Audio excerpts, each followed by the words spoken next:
মহারাজ, দুঃখী যাদের জীবন গড়া তাদের আবার দুঃখ আছে না। তবে মহারাজ, দুঃখে আছি, ভালোই আছি। ধার নিয়ে ঘি ভাত খাই না। রাতে 4টে বউয়ের হাতে গড়া গরম রুটি আর বেগুন ভাজা, আমার কাছে ওটাই মজা মহারাজ।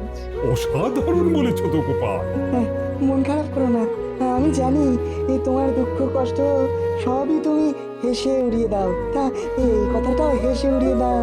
দিয়েছি বিজ্ঞানী, কষ্ট চেপে দুঃখ পেয়ে রাগ করে বাঁচার মজাটাকে নষ্ট করবো কেন? আমরা কতদিন বাঁচবো বলতো?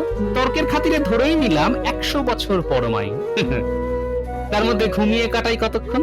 হিসেব করে দেখো, একটা গোটা যৌবন আমরা ঘুমিয়ে কাটিয়ে দিই। বাহ, বাহ, বাহ, গোপাল অসাধারণ বলেছ, অসাধারণ। হ্যাঁ মহারাজ, একটা গোটা যৌবন ঘুমিয়ে কাটালাম, তার উপর রাগ দুঃখ করে আবার দিন নষ্ট করবো কেন? তাই সব রাগ দুঃখ হাসি দিয়ে মুড়ে বাতাসে উড়িয়ে দিই। আমি তো ভাঁড় মহারাজ, ভাঁড়ের চোখে জল কি কেউ দেখে?